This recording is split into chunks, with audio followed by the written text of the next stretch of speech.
Hi, welcome to another episode of Moment of Science. I'm Cameron Sahami. And I'm Katherine Hoff. And today we have a very special guest with us, Dr. Katherine Hoff. And if you could go ahead and introduce Dr. Hoff with us. Okay, actually, it's not quite Dr. Hoff, but Ms. Katherine Hoff has a master's degree from the University of New Mexico in biological anthropology, and she's worked at the Office of Medical Investigator in Albuquerque doing autopsies and numerous forensic anthropology cases. And currently, she's a research assistant at the Museum of Southwestern Biology in Albuquerque. And Ms. Hoff is here today to talk about forensic anthropology. Oh, so welcome to the show. Yeah. Thank you. Anthropology is the study of humans, and forensic anthropology is a subdiscipline of this. Anthropology is divided into a number of different regions, including cultural, linguistic, and biological. Biological is the study of human evolution and primates and skeletons. And skeletal biology is the study of prehistoric remains, the study of human variation, and also forensic anthropology is a subdiscipline of this. Archaeologists are skeletal anthropologists some to of some them. extent. Yeah. Yeah, some of them are skeletal biologists. They're closely related. Some of them do more of pottery. Forensic anthropology is the medical legal investigation of human remains. It's using skeletons to determine cause and manner of death. And it's different from pathology because pathology uses soft tissue to figure out how someone died, why they died, whether or not a legal investigation needs to be done. But sometimes a body will be too old to use soft tissues, and that's when they call in a forensic anthropologist to look at the bones. So it's mostly the study of bones? Yes, yes. Wow. Well, what kind of things do forensic anthropologists do, like specific examples? Most of the cases you get are someone will call in something they've found. Either they'll be planting a tree in their yard and they'll turn up human remains, or a construction site will be going in. Somebody will be hiking in the desert or the mountains and they'll find a body, and they'll call the police, and the police will call, depending upon the state, the coroner or the medical investigator, and they will determine that a forensic anthropologist needs to be called in, and they'll come out. Other cases they get are cremains, which are cremated human remains. Often someone's loved one will be cremated and wish to be put in a national park or something, and this is not legal, so then somebody will stumble across this pile of charred human remains, and we'll have to go out and pick those up and make sure that it wasn't some nefarious purpose, that it really was somebody. Foul play or something? Yeah. Right. Huh. And So actually, it doesn't seem like they do a really good job of cremating a person. well, Maybe it's like actually, a homemade job or something. Cremation, just torch the dude. very recently they're doing a better job because there's been a lot of litigation about cremains. Funeral homes would be cheating and cremating more than one person at once, or putting in animals from animal shelters and mixing up human remains with other remains, and people would be quite upset when they found dentures in their 4-year-old child's remains. And so there were quite a number of lawsuits. So now funeral homes are pulverizing the remains so you can't identify anything. Another type of case that forensic anthropologists deal with are mass disasters like plane crashes, or when Jeffrey Dahmer's house was discovered.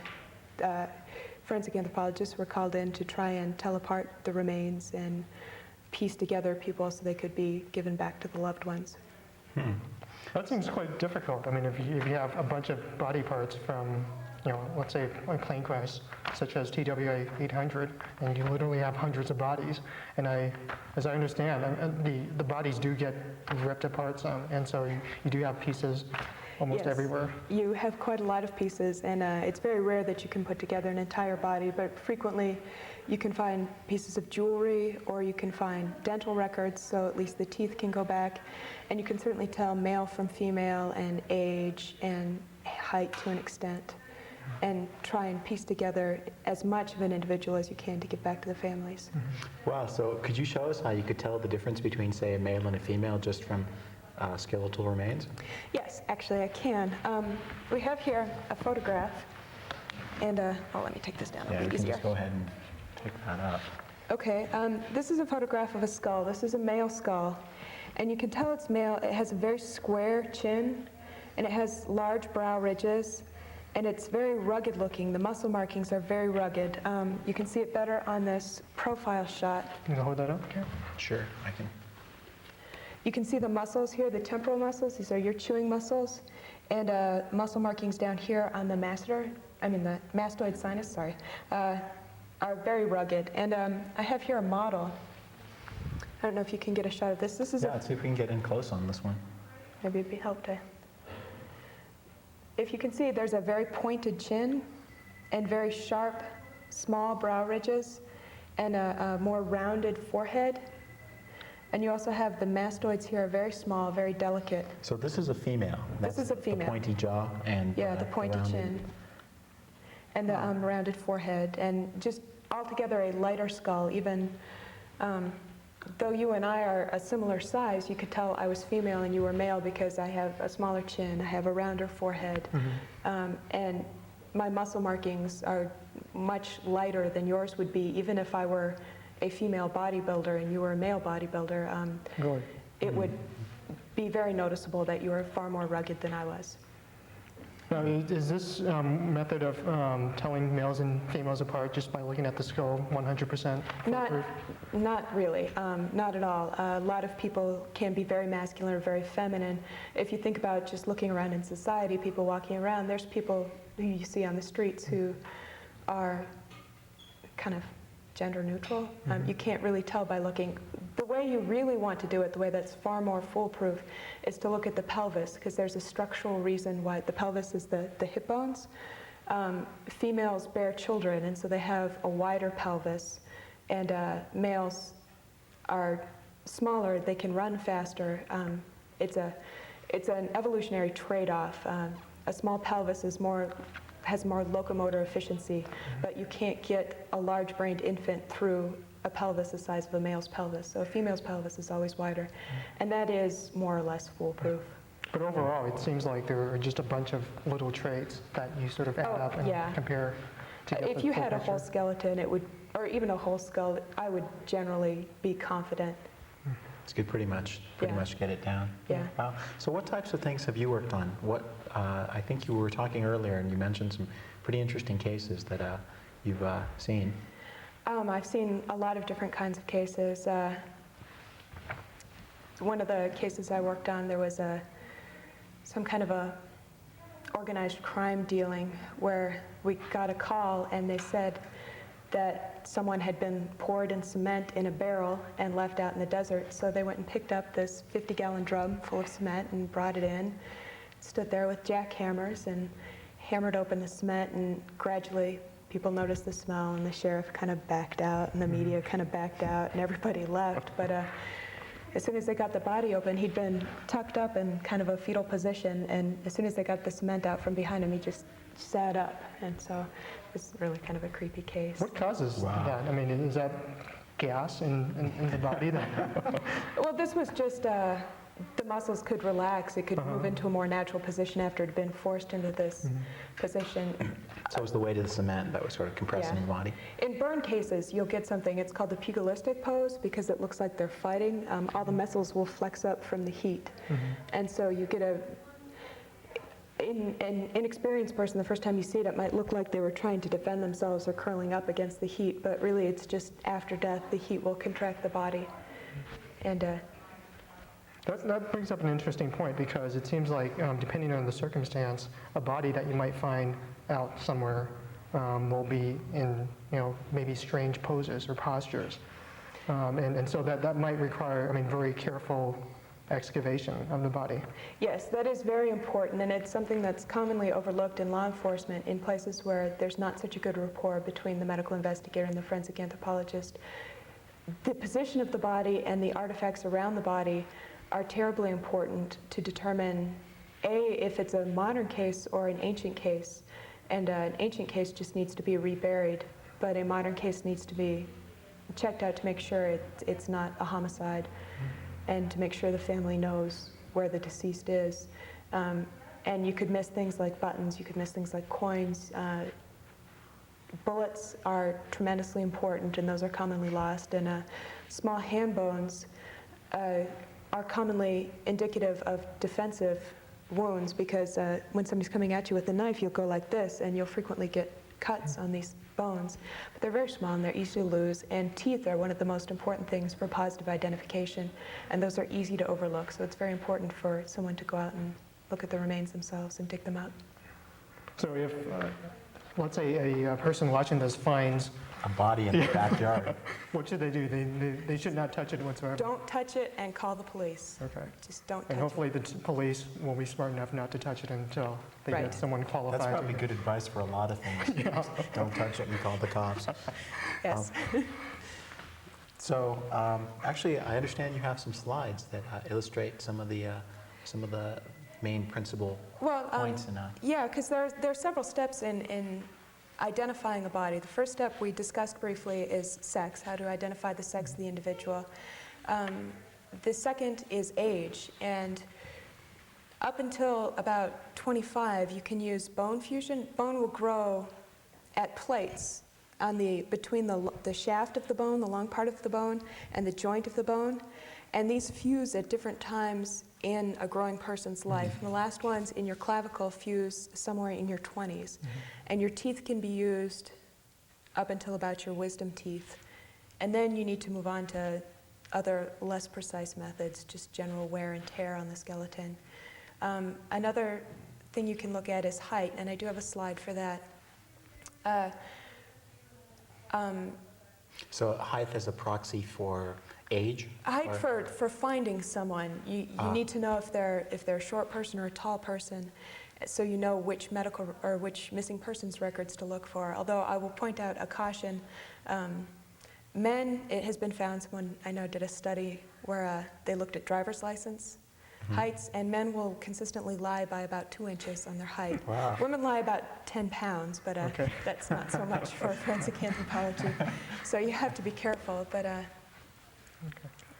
Now, is there any chance that people, a body might be mistaken for an animal, let's say, the bones of an animal? yes, actually Or that vice versa, an animal for a person?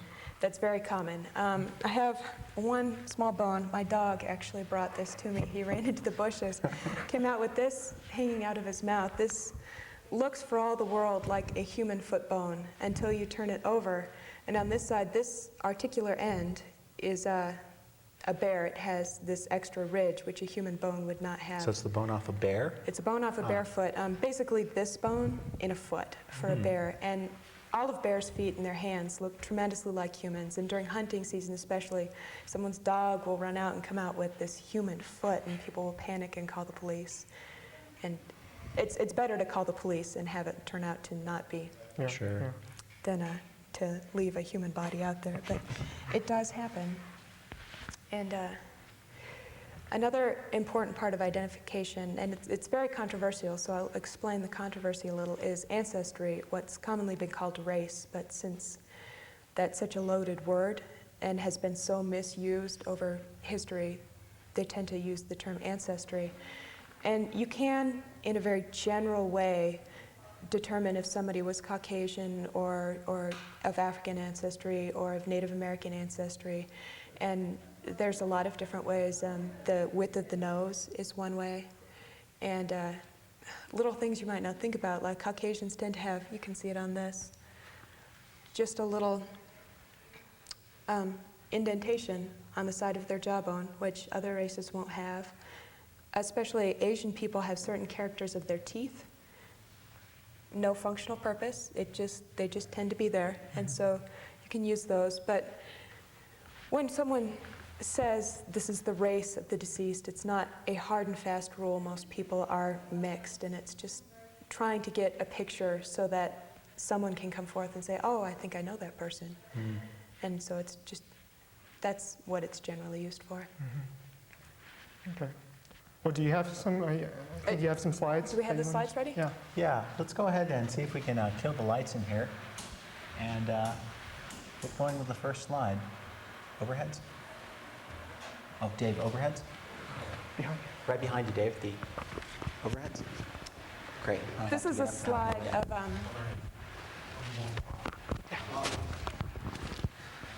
of variation in height. You can see the world's largest human skeleton and the world's smallest human skeleton. That's a full-grown man down there, or is Yes, that's a full-grown person. And then a more average person, well, still pretty tall, but... And just to give you an indication, but obviously most people are much closer in height than that. Wow. And you use the long bones, like the tibia here, or the femur there. Okay, the femur is the upper bone. The femur is the upper leg bone, your thigh bone. And there are formulas to figure out how tall a person was using different bones, and different combinations are better. And there's different formulae for men versus women. Okay, if we can go on to the next slide, I'll talk briefly. Another important point to look at is pathology in the bones. You need to look and see if there were old fractures, if there are pins in the bones. These can be traced back to medical records and are very important for identification. If you found something like this is called osteomyelitis. It is a terrible bone infection. This person would have been in massive pain. In modern times, he would have been in and out of the hospital a lot. This very well may have killed him. This would be something they would have known about, and their friends would have known about, and their doctor would have known about. So it's not really seen as much today. It is more of a prehistoric thing. But if we can go on to the next slide. Oops. This is a skull with very advanced syphilis. And you can see the pitting around the head. This would have been an ancient case. You would not see this in a modern person. They would catch the syphilis and treat it long before it got to this case. So an advanced case of syphilis basically causes a bunch of pock marks on your skull. It causes a lot of things. That's one of them. And yeah. And can we go on to the next slide? And this is not a very clear slide, but there's a tuberculosis in there, and this has actually been dissected up the middle. So okay, so it's been cut in half. It's been cut in half. How can you tell tuberculosis from just that skeleton? There's actually marks on the inside of the ribs, but it's not a very good slide. I apologize, but that's basically. So is this an ancient skeleton? Or this is an ancient skeleton, but it is something you could conceivably find in modern times. And another important point with pathology is different things happen in different times. There are certain diseases you would expect in modern populations and certain you would expect in ancient populations, and it can be used to help determine whether something was ancient or modern and whether or not you need to investigate it as a legal matter. And that's so you can do this just with the sort of the gross morphology of the bones. You don't need to do any sort of like chemical dating or anything like that. No, because you with bones you avoid things like that, so you do not damage the remains. It can be done, but it is avoided as much as possible. And there's usually enough of the gross morphology to be able to tell. Okay, and I think that's the last slide. Yeah, it's great. If we could get the lights back on. Lights? Well, I think for modern forensic anthropology or dealing with modern cases where people are always wondering whether a death is the result of a crime of some sort, well, one question one might have is determination of the method of death. Whether there are two important points here.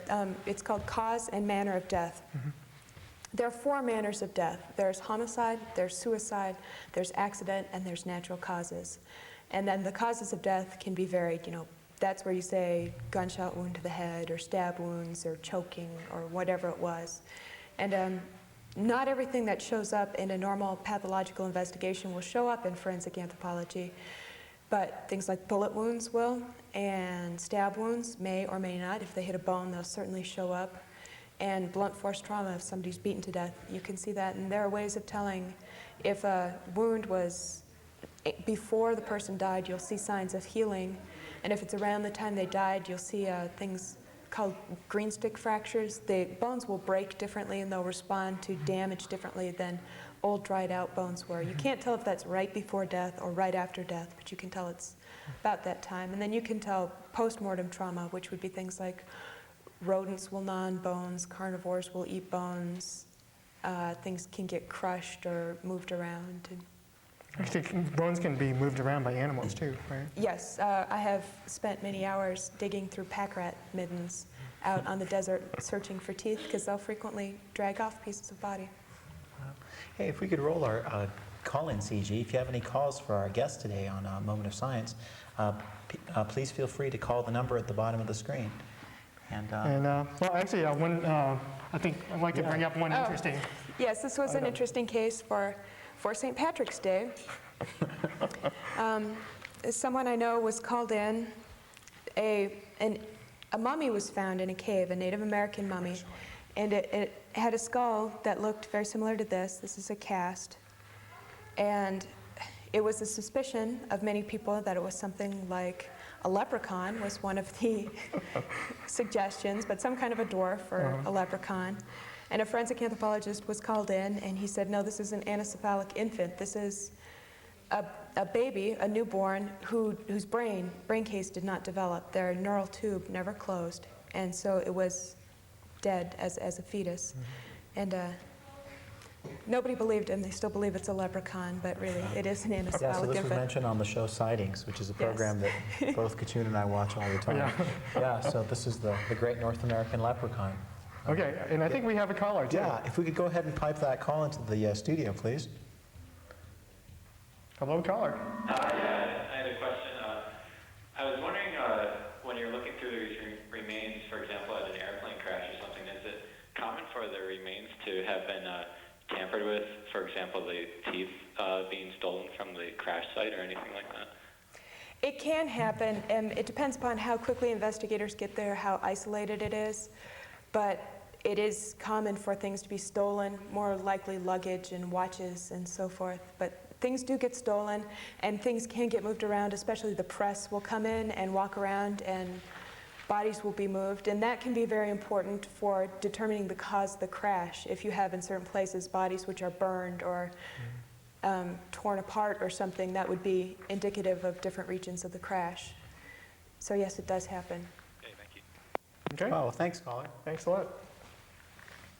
Well, one area or one place that you can often see mention of forensic anthropology is on TV, because I think well, Quincy was a forensic anthropologist, I think. No, Quincy was a pathologist. Oh, he was a pathologist, but just a coroner. Yeah, or just a coroner. The X-Files. Okay, but the X-Files, I think has a lot of that on there. Can you comment on that? I mean, do you have any? Usually opinions on they're very good with what they do on the X-Files. They pay a lot of attention to their research. Sometimes they don't quite research things enough.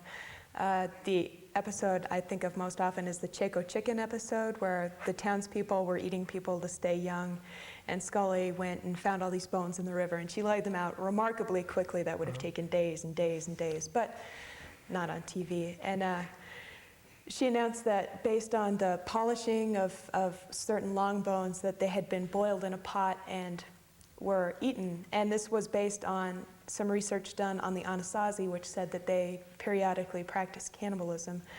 But while that is a theory in the literature, most people, and myself included, don't really believe it. Everything can be explained by another method. So maybe they weren't really eaten. Wait, so what was the deal with the boiling? Yeah, how could you tell they were cannibals by looking at the bones, or they were eaten? The ends of the long bones were polished, and like they'd been boiled in a pot. Oh, so just like bouncing around in a pot? Kind Yeah. But there could have been other reasons. They could have had some kind of ceremony. They could have been carried in a ceramic pot. All kinds of things could have been done to them. Well, speaking of cannibalism, Colorado has a very famous cannibal, Alfred Packard. Yes, of and course. I believe recently a forensic anthropologist went back to examine Yes, examine the Alfred they Packard case.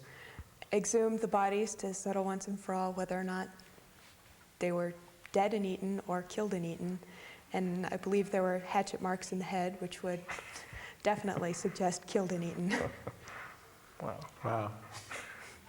always nice to know. All right. Well, if there's any other calls, please feel free to call and ask questions of our guest. Okay. And Kachun, do we have any other? Yeah, well, do you have any other interesting stories to relate about case studies that you've done? There's so many interesting stories. One good one that I didn't actually participate in, but somebody I worked with did. Somebody was in the dump and was walking around and they stepped on something weird. I don't know about that, but it turned out to be a human leg. And so they went through the dump and found the rest of him, and they figured out, or her, and found out who she was. And so they went to her house and found blood in the bathtub, and they found her head in the closet. And so her husband came home and he said, well, we'd had to fight, and so I accidentally killed her with a fireplace poker. I just meant to hit her. So I didn't know what to do. They said, well, you accidentally killed her. Why did you dismember her? He said, well, I had to take her to the dump, but I only had a moped. And so he had to cut her up so he could take her out. And they said, well, why did you leave her head in the closet? He said, well, I wanted to give her a decent Christian burial. So. It takes all kinds. Yeah, I think Vatican II approved actually the head in the closet. I think we have another call. If we could go ahead and pipe that into the studio, please. Well, Caller. Hello? Hello? Hello? Yes. I can hear you. It doesn't sound like you had a case that's as interesting as that one, but what's the most interesting case that you've worked with personally? Gosh, what was the most interesting case I worked with? I guess it all depends on what you mean by interesting. If it's medically interesting or criminologically interesting or just, like a real wacky tale. I guess some of the more interesting ones are the wacky tales. We had one day where everybody died tortilla-related deaths. And, This is in New Mexico, remember. Yeah, if it's Yes. going to happen. Well, two of them died of drug overdoses, but they had stomachs full of tortillas. And then we had one guy who lit himself on fire cooking tortillas. And then we had somebody who rolled their truck full of tortillas and were crushed by them. And And this is all like within a relatively small span of time? Or? this was one day. One day. Wow. One day, 4 tortilla-related deaths. And there was another day where we had 3 people who got drunk and laid down to sleep in the road and got their heads run over. And that was very messy and very interesting. So if you're out drinking and you want to get warm, don't do like snakes do and crawl into the road. It's not a good idea. Okay, well, I think we're out of time now. Yeah, I think that's going to wrap up this episode of Moment of Science. Thanks a lot for joining us. And I want to thank our guest. Yeah, thanks a lot. Thank you. And thank you, callers.